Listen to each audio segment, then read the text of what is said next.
ఎన్నికల్లో సహజమైన రుచి ఎన్ఎస్పీ మసాలాతో 100% natural spices, no chemicals and preservatives, pure flavour, strong aroma with NSP masala. Jubilee Hills ఉప ఎన్నికల్లో అసలైన క్రతువు పోలింగ్ ప్రక్రియ పూర్తయింది.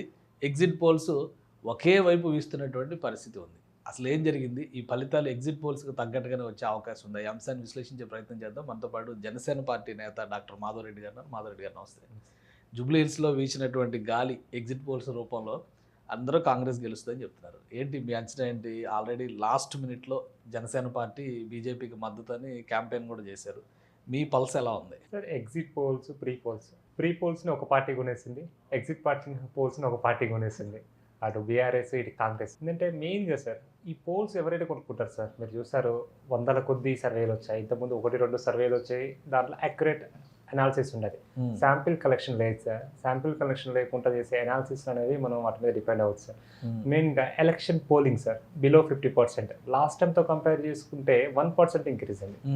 సో ఏంటంటే ఎప్పుడైనా జనరల్గా 80-90% ఆఫ్ పోలింగ్ వచ్చినప్పుడు అక్యురేట్ రిజల్ట్స్ వస్తాయి సార్. ఈ బిలో 50% ఉన్నప్పుడు అసలు దీన్ని ఎలక్షన్కి క్యాలిక్యులేట్ చేయొద్దని నా ఉద్దేశం. ఎందుకంటే సరే జరిగింది కాబట్టి మనం యాక్సెప్ట్ చేయాలి. జనరల్గా ప్రభుత్వం యొక్క బాధ్యత ఏంటి అంటే మినిమం అట్లీస్ట్ ఒక 70% ఎబోవ్గా పోలింగ్ అనేది జరిగేలా చూడాలి సార్. ఎందుకంటే వీళ్ళు పోలింగ్ జరగకుండా వాళ్ళని ప్రజలు భయాందోళన కారణం పెట్టడము, బూతింగ్ దగ్గర గొడవలు చేయడము, అల్లర్లు చేయడము ఇలా సృష్టిస్తే సామాన్య ప్రజలు రాలేదు సార్, భయపడతారు. అంటే జూబ్లీహిల్స్ నియోజకవర్గానికి ప్రతిసారి అదే కదా, ఓటింగ్ పర్సంటేజ్ 50% కూడా దాటట్లేదని అభిప్రాయం.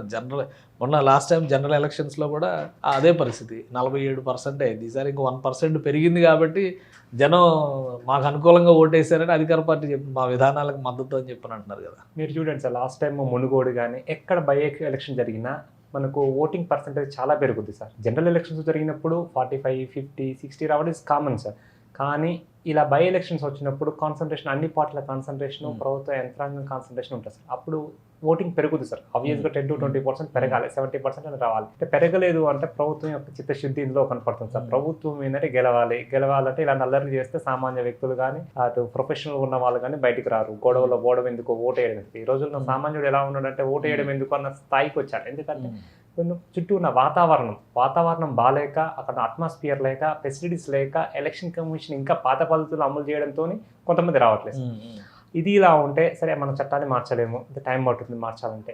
ఉన్న చట్టాలను యూటిలైజ్ చేసుకొని ప్రాపర్గా వాళ్ళని మనం తీసుకొద్దాము ఓటింగ్కి అంటే దాంట్లో ప్రభుత్వం క్యాన్వాసింగ్ చేశారు కదా. ఎలక్షన్ కమిషన్ ప్రచారం చేసింది, ఓటేయండి, ఓటు హక్కు వినియోగించుకోండి అని చెప్పి జూబ్లీహిల్స్ నియోజకవర్గం అంతా రాజకీయ పార్టీలు ఇంటింటికి తిరిగి ఓటేయండి అని. ఏ రాజకీయ పార్టీకి సంబంధించిన ఓటర్లను వాళ్ళు తీసుకొచ్చిన పర్సంటేజ్ పెరిగే అవకాశం ఉంటుంది. సో ఏమైనా స్పెసిఫిక్ రీజన్ ఉందా? మీరు గ్రౌండ్లో కూడా తిరిగారు, ప్రచార సభల్లో పాల్గొన్నారు. కరెక్ట్ సార్, మీరు చెప్పింది అన్ని రాజకీయ పార్టీలు చేసాయి సార్ క్యాన్వాసింగ్. రాజకీయ పార్టీలు చేయడం కన్నా ఎలక్షన్ కమిషన్ చేయాలి సార్. మీకు అభ్యర్థి నచ్చకపోతే నోటాకి వేయండి అని రాజకీయ పార్టీలకు ఈక్వల్గా ఎలక్షన్ కమిషన్ చేయాలి. కానీ మీరు ఎలక్షన్ కమిషన్ చేయకపోతే నేను ఎక్కడ చూడలేదు సార్. ఒక పోస్టరు, ఒక బ్యానరు, ఎక్కడ కూడా ఒక వెహికల్ పెట్టి చేయడం కూడా ఏం చేయలేదు. కనీసం ఏదైనా యూత్కి లైక్ ఫిలిం సిటీలో కానీ ఇక్కడ కాలేజీలో కానీ అవేర్నెస్ ప్రోగ్రామ్స్ పెట్టడము, మీరు ఓటు హక్కు మీ బాధ్యత, సామాన్యుడి బాధ్యత, యూటిలైజ్ చేసుకోండి, అభ్యర్థులు నచ్చకపోతే నోటాకు వేయండి అని చాలామంది తెలియజేశారు. చాలామంది ఏజ్డ్ పర్సన్స్ తెలియదు. వాళ్ళందరికీ మీరు ఏం చేశారు? వృద్ధులను వాళ్ళని ఇంట్లో తీసుకురావడానికి ఏం చేశారు? ఓటు హక్కు అనేది చాలా ఇంపార్టెంట్ సార్. ఆ ఓటు వేయించాల్సిన బాధ్యత, అవసరమైతే ఓటుకు 1000 రూపాయలు ఖర్చు పెట్టానే ఎలక్షన్ కమిషన్ ప్రతి ఒక్క వృద్ధుల్ని కూడా ఓటు వేయించాల్సిన బాధ్యత. ఎందుకంటే ఫ్రీడమ్ సార్, మనం ఇచ్చేది అక్కడనే, మనం అక్కడి నుంచే ఎన్నుకోవాలి. సో మీరు విఫలమయ్యారు సార్. ఎలక్షన్ కమిషన్ ఖచ్చితంగా విఫలమైంది. మీరు చూస్తే సార్ చాలా విడిగా డబ్బు ఖర్చు పెట్టారు. కాంగ్రెస్ వాళ్ళు మీరు సోషల్ మీడియాలో చూడవచ్చు సార్, 20,000 రూపాయలు ప్యాకెట్లో పెట్టి హస్తం గుర్తు పెట్టి ఇచ్చారు సార్. బూత్ లైన్లలో నిలబడ్డప్పుడు, ఎలక్షన్ నిలబడేటప్పుడు జోలంగా తీసుకొచ్చి 5,000 ఇచ్చిపోతారు. వీడియోలో చూస్తున్నాం. ఎలక్షన్ కమిషన్కి అని కనిపించట్లేదా అంటే కనపడుతుంది సార్. కాబట్టి అధికారంలో ఉంది కాంగ్రెస్ పార్టీ, కాబట్టి వాళ్ళ మీద చట్టాలు. ఎలక్షన్ కమిషన్ అంతా సెంట్రల్ సిస్టమ్ కదా ఇప్పుడు నడిచేది అంతా కూడా. ఒకవేళ ఇదే మీరు అన్నదే ఉంటే, ఈ వీడియో ఎవిడెన్సెస్ ఉంటే కంప్లైంట్ చేసే అవకాశం ఉంటుందా? బీజేపీ ఫిర్యాదు చేస్తుంది? ఖచ్చితంగా చేస్తారు సార్. కాకపోతే అధికారంలో ఉన్నది ఇక్కడ కాంగ్రెస్ పార్టీ సార్. వాళ్ళు మాయ చేసేస్తారు సార్. ఏ ఎవిడెన్స్ అయినా ఎవరైనా ముందుకు రావాలి. ఇప్పుడు ఒక సామాన్యుడు వచ్చి వీళ్ళు నాకు డబ్బులు ఇచ్చిరు అని చెప్పాలంటే భయపడే స్థాయికి తీసుకొచ్చారు. ఆ విధంగా భయాందోళన క్రియేట్ చేశారు.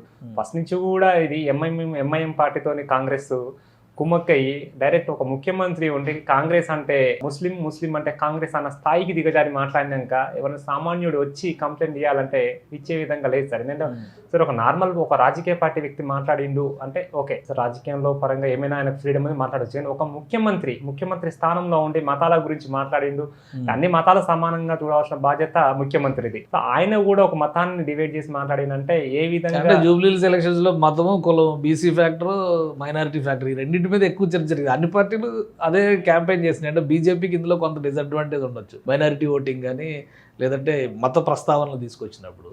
అట్లాంటిది ఏం కనపడలేదా మీకు? సార్ నేను రాజకీయ పార్టీలు మాట్లాడుకున్నాయి సార్. రాజకీయ పార్టీలు కూడా అన్ని మతాల వాళ్ళు కావాలి, అన్ని కులాల వాళ్ళు కావాలి, అన్ని వర్గాల వాళ్ళు కావాలి సార్. కానీ ఒక ముఖ్యమంత్రి స్థానంలో మీరు ముఖ్యమంత్రి పదవిలో ఉండి మాట్లాడడము చాలా ఇబ్బంది కలిగించింది సార్. ఇప్పుడు ఒక పార్టీ అధ్యక్షుడు మాట్లాడితే ఏం కాదు సార్, ముఖ్యమంత్రిగా మాట్లాడడం దాన్ని. సో మీ అంచనా ఏంటి, ఎవరు గెలుస్తారు ఏంటి? అన్ని సర్వేలు ఒకవైపు చెప్తున్నాయి, మీ అంచనా ఏంటి? ఎవరి ఎక్స్పెక్టేషన్స్ వాళ్ళకు ఉంటాయి కదా. సో మా ఎక్స్పెక్టేషన్ బీజేపీ గెలవాలి సార్. ఎందుకు ఎన్డీఏ కూటమి గెలవాలి, జనసేన మద్దతు చేసిన బీజేపీ అభ్యర్థి గెలవాలి. ఎందుకంటే సార్ నిన్న ఢిల్లీలో బాంబు వెళ్ళింది. మనం ముందు దేశ రక్షణ ఇంపార్టెంట్ సార్. ఇవన్నీ రాష్ట్రాలు, ఈ మంత్రులు, ఎమ్మెల్యేలు, ఈ తర్వాత ముందు దేశం సరిగ్గా లేకపోతే, దేశ రక్షణ లేకపోతే ఎందుకు సార్? కాంగ్రెస్ కనుక పోతే ఇలాంటి బాంబులు వెళ్తాయి, అలాంటి టెర్రరిస్టులు వస్తారు, మన పక్కనే సరే మన స్టూడియోలో కూడా పెడతారు. ఎందుకంటే ఈ విధంగా సిస్టమ్ ఉన్నది కాంగ్రెస్. అదే బీజేపీ ఉంటే ఎన్డీఏ గవర్నమెంట్, మోడీ గారు, అమిత్ షా గారు, మా అధినేత పవన్ కళ్యాణ్ గారు ఈ దూరదృష్టి ఎలా ఉంటుంది అంటే ముందు మన దేశం బాగుండాలి, తర్వాత మన రాష్ట్రం బాగుండాలి, తర్వాత మన సిటీ బాగుండాలి, తర్వాత మనం బాగుండాలి. ఈ సిస్టమేటిక్ ఉంటుంది. వీళ్ళు ఇక్కడ కాదు సార్, రివర్స్. ఫస్ట్ మనం బాగుండాలి, తర్వాత ఇంకేదైనా.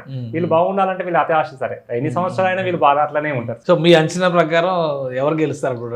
కాంగ్రెస్ కూడా విమర్శ చేస్తుంది, బీజేపీ బీఆర్ఎస్ రెండు కుమ్మక్కైనాయి అని చెప్పాను. మరి సార్ వాళ్ళిద్దరు కుమ్మక్కయ్యారు కాబట్టి అలా ప్రచారం చేస్తున్నారు. కుమ్మడికాయలు దొంగ ఎవరంటే ఫస్ట్ నువ్వు గెలుస్తావో చెప్పు. వాళ్ళు కుమ్మక్కు వీళ్ళ కుమ్మక్కు అయితే దీటికి ఎందుకు పోటీ ప్రచారం చేస్తాను సార్. మీరు చూడండి, సెంట్రల్ మినిస్టర్స్ వచ్చి కూడా ఇక్కడ ప్రచారం చేశారు. ప్రతిరోజు కిషన్ రెడ్డి గారు ఒక కార్యాచరణ ఉంది, ఇంటింటికి బీజేపీ వెళ్ళింది. బీజేపీ సిద్ధాంతాలను మేము జనసేన మా అధ్యక్షుడు శంకర్ గౌడ్ గారు, రాజలింగం గారు, మా రాష్ట్ర కమిటీ మొత్తం కూడా ఇంటింటికి ప్రచారం చేశాం సార్. ఎందుకు చేశాము అంటే అట్లీస్ట్ మార్పు కోసం ప్రజల్లో మేము చేయడం వల్ల ఎంతో కొంతమంది మారుతారు. గెలిచినా గెలవకపోయినా కూడా మేము కొంతమందిలో అవగాహన తీసుకొచ్చాము. అట్లీస్ట్ నెక్స్ట్ టైం ఎలక్షన్లకైనా మేము దీన్ని వాళ్ళు మారుతారు, నోటానైనా యూజ్ చేస్తారు, అభ్యర్థి నచ్చకపోతే నోటాకైనా వేయాలన్నది నా యొక్క పర్సనల్ ఉద్దేశం సార్. ఎందుకంటే ఐటీ ఎంప్లాయీస్ కానీ ఫిలిం ఇండస్ట్రీ వాళ్ళు కూడా ఒక్కరోజు సెలవు తీసుకొని వచ్చి ఓటు వేయాలి సార్. ఎందుకంటే ఇక్కడ లేబర్ డిపార్ట్మెంట్ కూడా లోపం ఉంది సార్. యాక్చువల్లీ ఎలక్షన్ కమిషన్ ఏం చేసింది, పబ్లిక్ హాలిడే అనౌన్స్ చేసింది. అన్ని ఆఫీసులని క్లోజ్ చేసే బాధ్యత తీసుకోవాల్సిన labour department sir. Labour department ఇక్కడ కూడా విఫలమైంది. వాళ్ళు ఎక్కడ కూడా ఫీల్డ్ ఇన్స్పెక్షన్ చేయలేదు. మీరు స్ట్రిక్ట్గా చేస్తే రిటైల్ షాప్స్ క్లోజ్ చేస్తారు. రిటైల్ షాప్స్ క్లోజ్ చేస్తే ఆటోమేటిక్గా ఓటింగ్ యూటిలైజ్ చేసుకుంటారు. సో ఇక్కడ చాలా లోపాలు ఉన్నాయి సార్. ఎలక్షన్ పోలింగ్ అనేది పెరగకపోవడానికి, ఎలక్షన్ పర్సంటేజ్ పెరగకపోవడానికి చాలా రీజన్స్ ఉన్నాయి. సో గవర్నమెంట్ అనేది చిత్తశుద్ధి పెట్టి వీటిని పోలింగ్ పర్సంటేజ్ పెంచాలి సార్. అట్లీస్ట్ 70 to 80% వచ్చినప్పుడు మనం కరెక్ట్ నాయకుని ఎన్నుకుంటాం sir. Right. Thank you Madhavareddy గారు విశ్లేషణ ఇచ్చింది. ఇది జూబ్లీహిల్స్ నియోజకవర్గంలో కాంగ్రెస్ పార్టీ అధికారాన్ని ఉపయోగించిందని చెప్పని విమర్శిస్తారు. అనే సిద్ధాంతాలు నచ్చకపోతే కనీసం నోటా దిశగా అయినా కానీ ఓటర్ అడుగులు వేయాలి, కానీ ఓటు హక్కును వినియోగించుకోకపోవడం మాత్రం ప్రజాస్వామ్యాన్ని హేళన చేసినట్టు అవుతుందని మాధవరెడ్డి గారు విశ్లేషిస్తున్నారు. ఇది special discussion. Keep watching. Suman టీవీలో మీ పర్సనల్ అండ్ బిజినెస్ ప్రమోషన్స్ కోసం కింది నెంబర్కి కాంటాక్ట్ చేయండి.